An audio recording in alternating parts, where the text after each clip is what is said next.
students, in our previous lecture we have learned different topics of shell and tube heat exchanger like introduction, its advantages, types of buffers, types of shell and tube heat exchanger, about the TEMA standards of the different shells, head type and the tail types, different types of tubes, equivalent diameter for the different types of tube layout. So from today's lecture we are going to learn about the design procedure of shell and tube heat exchanger. So let's start with the design procedure. So this is the general design procedure for the shell and tube heat exchanger. Now we are going to understand each and every step in detail. The first step in design of shell and tube heat exchanger is to define the duty. By using the energy balance equation we can compute the unknown. Suppose for example we have mh kg per hour. This is the mass flow rate of the hot fluid of the process fluid is to be cooled from T1 to T2. Okay, by the exchange heat with the cold fluid with mass flow rate of m of c kg per hour service fluid coming from the storage at T1.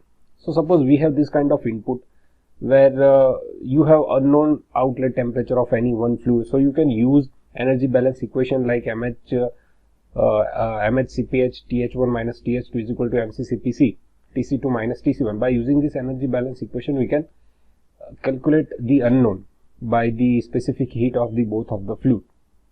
So this is the first step which we have already used or which we have already done in our heat transfer subject also. The second step is to collect the physical properties of the hot fluid and cold fluid like density, viscosity and the conductivity. The third step is to assume the value of U, overall heat transfer coefficient, because for the designing of heat exchanger we have to assume one value of overall heat transfer coefficient, because based on that assumed value you can calculate the area of the heat exchanger. So at the first you have to assume the value of overall heat transfer coefficient. So you can assume this value by using this graph.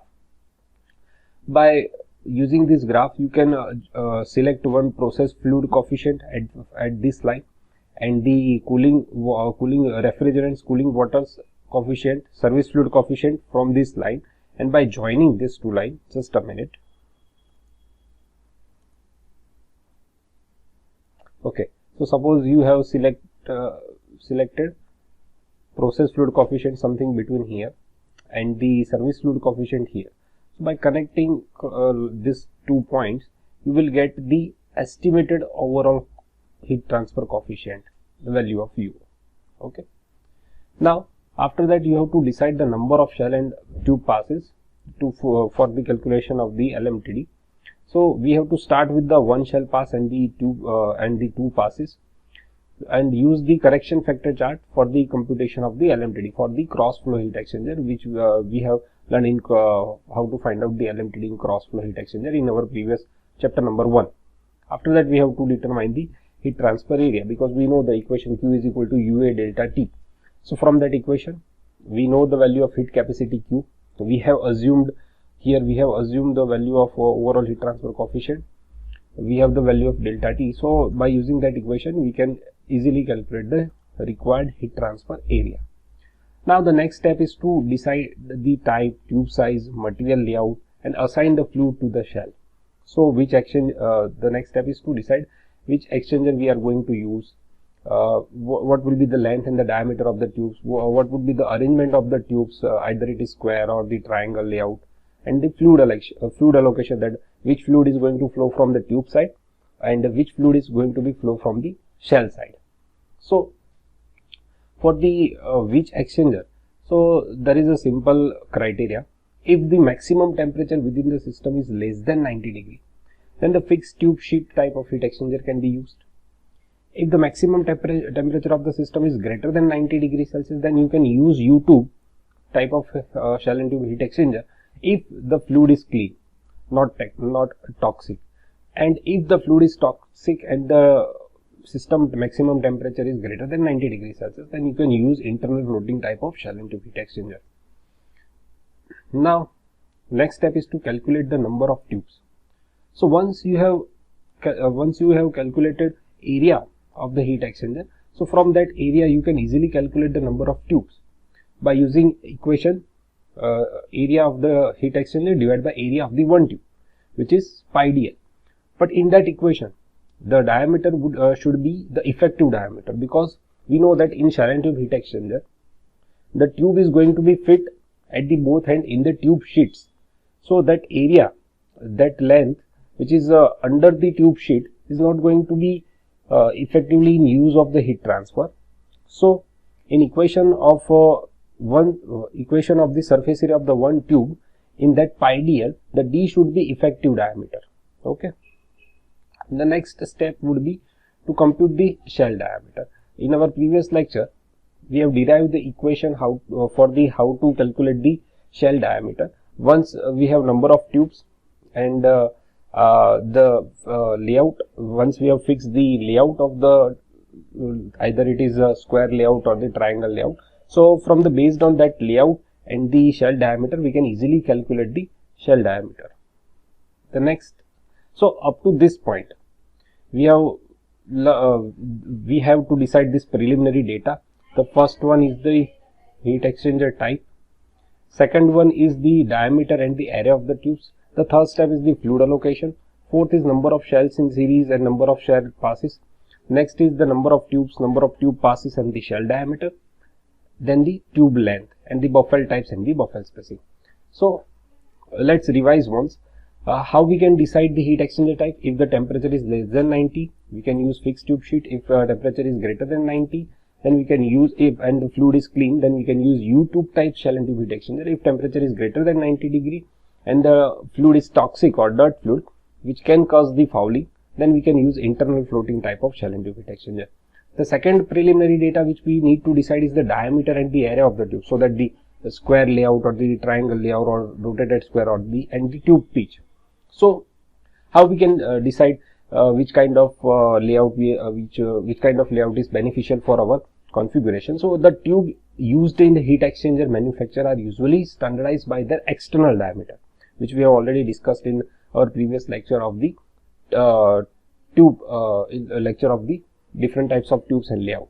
And the most used standard is the according to the BWG, Birmingham's wire gauge. So the tube thickness must be selected according to the internal and external pressure. The most popular diameter are 1 or 3 by 4 inch. Smaller tubes are difficult to clean, and the larger diameter tubes results in the unfavorable flow area to the transfer area ratio. Square tube patterns allow the mechanical cleaning of the external tube surface, which is not possible with the triangle array. But on the other hand, triangle arrays allow more tubes for the same shell diameter and the tube pitch, and heat transfer coefficient are somewhat higher. So both square tubes, square layout and the triangle layout have their own advantages and disadvantages. Next is to fluid allocation. We have to decide that which fluid is going to be flow from the cell side and which fluid is going to be flow from the tube side. So we have already discussed that criteria also in our previous lecture, but let's discuss it once again. It is usually preferred to allocate most fouling fluid to the tube side, because if toxic or fouling fluid is going to flow from the shell side, then it will damage both the tube outer surface as well as the inner surface of the shell. So it is usually preferable that the most fouling fluid should be followed from the tube side. The reason is that it is easier to clean, and the second reason is tube is easier to clean. So that is easier to clean the tube interior than the exteriors. If one of the fluid is more corrosive, it also may be convenient to send it through the tube side, because the shell then can be built with lower quality and the cheaper material. The tube material must be resistant to the both fluids. The next data which we need to confine is number of shells in the series and number of shell and passes. We have to start design by assuming one shell pass in the two passes, and you have to use the this FT value, or we can say the correction factor chart, to complete the LMTD. After, at the end position of the designing, if we do not get the required output, then we have to increase the passes of the shell, or we can say that the number of tubes, to achieve required output. The next is how to decide the number of tubes and number of tube passes and the shell diameter. So to obtain specific heat transfer area, a combination of the number and the length of tube must be selected. The higher the number of tubes, the smaller will be the length required. The cost of the heat exchanger with long tube is lower than that of the unit with a shorter tubes, and the same area because the labor cost is increased with the number of tubes to be welded. So these are the criteria which we need to take in mind for deciding number of tubes, number of tube passes, and the shell diameter. The next parameter which we need to decide is the tube length. So generally the selection of the tube length was analyzed earlier in connection with the other design parameter. Sometimes it may be convenient to consult the tube supplier to know what the commercial length available on the market. Next, we have to decide the buffle types and the buffle spacing. Generally the segmented buffle, most popular type of buffle is the segmental buffle, and the height of the circular segment corresponding to buffle window is usually 25% of the shell diameter. Buffle spacing determines the shell side velocity. The smaller the spacing, the higher is the fluid velocity, the higher is the film coefficient, and the higher is the pressure drop. Buffle spacing should be adopted to get the highest convection film coefficient within the pressure drop limitation. The minimum buffle spacing allowed by the TEMA standard is 1/5 of the shell diameter, but not less than the 2 inches.